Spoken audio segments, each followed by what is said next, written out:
Okay, part 5. I can't make short stories, sorry. But my very smart daughter decided she wanted to go back to middle school. She didn't want to miss out on those years, so she went back for 6th grade. I got her on a 504 because of some social emotional things. She was out a lot. She had a lot of sickness and pain. At the end of that year, in May, she was diagnosed with chronic pain. And we went into 7th grade, giving them that information. They upped her 504.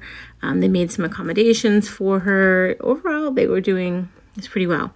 But we hit about October, and all of a sudden she was having a hard time walking. And she wasn't feeling safe in school because of the walking issues. She was out. She was out for weeks. I, since October, was trying to push for a tutor. They wouldn't give it to her. They finally gave her a tutor right before everything was shut down with COVID. I think she had a tutor for the month of February.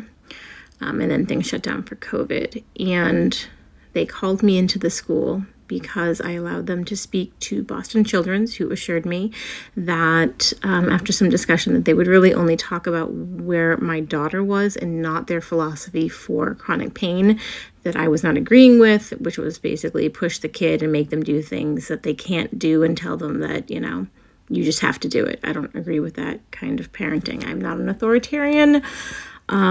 So Boston Children said, yes, we won't talk about that. Well, they lied. They did talk about that, which of course then the school was like, you're not doing your job and you're a crappy parent and we're going to take you to court. And I was like, they're like, you've been here before. And, we know that you're a bad parent and that your kid has maladaptive behavior. And we want a psychiatrist to come into your home and evaluate you both. And I was like, no. And they're like, we're taking you to court. I said, okay, see you in court. The truancy officer tried to bully me, yelled at me. The principal and the vice principal also tried to bully me and yell at me.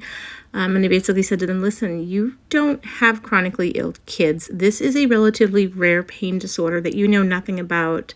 And not only did Boston Children's lie to you, you're trying to lie to me to say that she can't be here and you won't help her. And I know you can.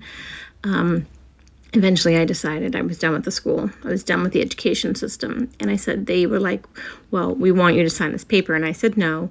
And I looked down at the time and I said, well, you were late and I have an appointment, so I'm going to leave. And they're like, well, she'll be here on Monday. I said, she will not be here on Monday. And they said, yes, she will. Well, you're going to court. I said, okay, I'll see you in court. And I filed for homeschooling.